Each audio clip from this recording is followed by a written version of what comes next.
आज हम बात करने वाले हैं बैंथम के बारे में। तो बैंथम ने समाज या समुदाय को एक काल्पनिक समूह की संज्ञा दी है। एक वोट एक मोल की बात बैंथम करते हैं। हालांकि वो सार्वभौमिक वैश्विक मताधिकार की बात खुल करके नहीं कहते हैं, लेकिन वो पुरुष वैश्विक मताधिकार के समर्थक थे। महिलाओं के बारे में स्पष्ट उल्लेख नहीं किया है, जबकि जॉन स्टुअर्ट मिल सार्वभौमिक वैश्विक मताधिकार के समर्थक है। एक वर्ष संसद का कार्यकाल हो, एक सदन की विधायिका हो, ऐसा बैंथम का मानना था। एक एक एक ऐसे याद रख सकते हैं। गुप्त वोटिंग के वो समर्थक थे, जबकि जॉन स्टुअर्ट मिल खुले मतदान का समर्थक है। नैतिकता और धर्म की बात बैंथम नहीं करते, बल्कि नैतिकता और धर्म के वह विरोधी थे। सब कुछ वो उपयोगिता के आधार पे मापने वाले विद्वान थे। बैंथम गणतंत्र के समर्थक थे। कहा उन्होंने कि कुटिल संसार में गणतंत्र का जाल बिछा करके ही शांति हो सकती है। वैधानिक कानूनों का समर्थन, जैसे ही नाम आता है होब्स और बैंथम हमारे दिमाग में आता है। होब्स ने भी यही कहा था कि लेवियथन जो कहेगा वही कानून होगा, तो संप्रभु के आदेश ही कानून है, यही बात बैंथम कहते हैं। प्राकृतिक अधिकारों की बहुत अधिक आलोचना बैंथम ने करी है। उनको आतंकवादी भाषा कहा है, अलंकारिक बकवास कहा है, वैशाखियों पर टिके हुए कहा है, बिना पिता के पुत्र कहा है। इसीलिए सेबाइन ने इसको आमूल परिवर्तनवादी भी कहा है। तो प्राकृतिक अधिकारों की तो ये आलोचना करते ही हैं। संपत्ति के बारे में बैंथम सीमित हस्तक्षेप राज्य के द्वारा हो ऐसा मानते थे। वो पूर्णतः अहस्तक्षेप के भी समर्थक नहीं थे, जैसा कि एडम स्मिथ मानते थे। लोग के न्यूनतम राज्य की भी वो पसंद नहीं करते थे। स्वतंत्रता के बारे में उनके विचार बहुत नकारात्मक थे। स्वतंत्रता नहीं बल्कि लोग सुरक्षा चाहते हैं, उनका मानना था। स्वतंत्रता, समानता और बंधुत्व के ऊपर आधारित क्रांति, फ्रांस की क्रांति की भी उन्होंने आलोचना करी थी। प्रथम उपयोगितावादी विचारक डेविड ह्यूम थे।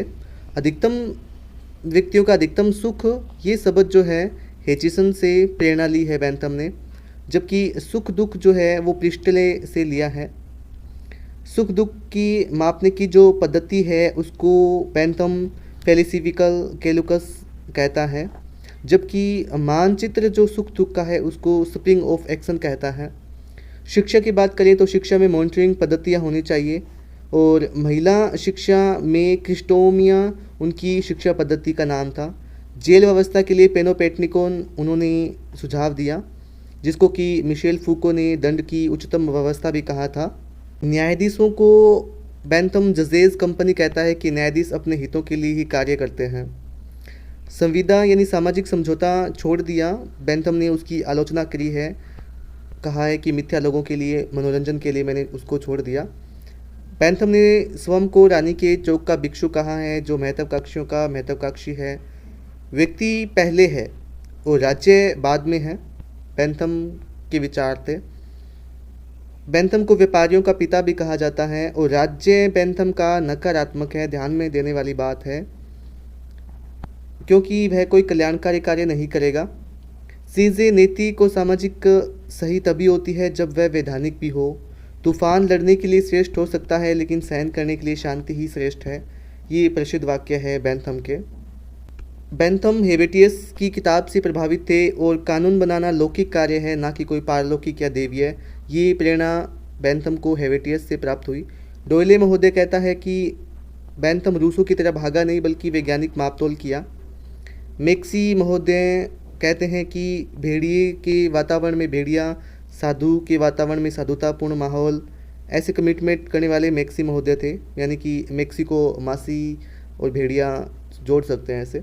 इमर्सन बैंथम के दर्शन को घृणा और बदबूदार कहते हैं। एक कार्लाइल भी है जो कि सुअर फिलोसॉफी भी कहता है। टाटस की खाना बनाने की किताब कहते हैं बैंथम की पुस्तक को। जोहान गेटे जो है वो आमूलवादी गधा कहता है, गेटे गधा। मार्क्स जो है वो मोटी जीभ का पूंजीवादी बुद्धिजीवी कहता है। वेपर महोदय नकारात्मक कहते हैं। बरक जो है वो मार्क्स के विपरीत आत्महित की ओर ध्यान देता है, बैंथम ऐसा कहते हैं। विल किमलिका का कहना है कि यह गलत है कि हमेशा व्यक्ति सुख ही चाहता है।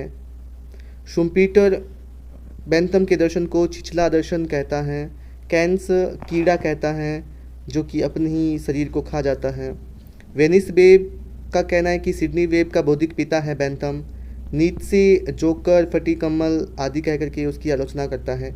सेबाइन का कथन महत्वपूर्ण है, आमूल परिवर्तनवादी कहता है ही। मैकफर्शन कहता है कि उसके दर्शन में अंतर विरोध पाया जाता है। अधिकारों के बारे में बेंथम का मानना था कि 2 प्रकार के अधिकार हैं, वैधानिक और नैतिक। 14 प्रकार के सुखों की बात करी है, 12 प्रकार के दुखों की बात करी है। दुख के 4 स्रोत है, भौतिक है, राजनीतिक है, नैतिक है और धार्मिक है। 7 मापदंड बताए हैं सुखों को मापने के लिए: तीव्रता, समय, निश्चितता, तत्परता, उत्प्रेरक, शुद्धता और विस्तार। अगर ये खरा उतरता है कोई भी चीज़ तो उसको कानून बनाया जाएगा। फ्रेगमेंट ऑफ गवर्नमेंट 70-76 में इनकी प्रमुख पुस्तक थी। An introduction to the principle of moral and legislation इनकी प्रमुख पुस्तक है। एक कथन है, राष्ट्रों के हितों के बीच में कहीं भी कोई वास्तविक संघर्ष नहीं होता। जूरी व्यवस्था के ये विरोध में थे, जूरी जो न्याय के लिए थी। सभी राष्ट्रों के लिए एक न्यायाधिकरण हो, ऐसी बात बेंथम करते थे। बेंथम सरकार के 4 कार्य बताते हैं। एक तो जीवन की सामग्री उपलब्ध करवाना, संपन्नता देना, सुरक्षा करना और समानता पैदा करना। नागरिक आदेश का पालन 2 आधारों पर करते हैं, एक तो आज्ञाकारिता, एक शारीरिक दंड। समाज 2 टाइप्स के होते हैं, एक तो राजनीति, एक प्राकृतिक। उपयोगितावाद के 4 महत्वपूर्ण पहलू है, एक तो सुखवाद, एक व्यक्तिवाद, एक सुखों की मात्रा होती है और एक परिणामवाद जो उपयोगितावाद के ऊपर आधारित होती है ही। श्रेष्ठ कानून के 4 लक्ष्य बताए हैं बेंथम ने। संरक्षण हो, समानता हो, ये दोनों ऊपर भी हैं, सुरक्षा और समानता, आजीविका और पर्याप्तता। जॉन स्टुअर्ट मिल बेंथम की आलोचना करते हैं, प्रशंसा भी करते हैं, मानव कल्याण के लिए उनकी तारीफ करते हैं।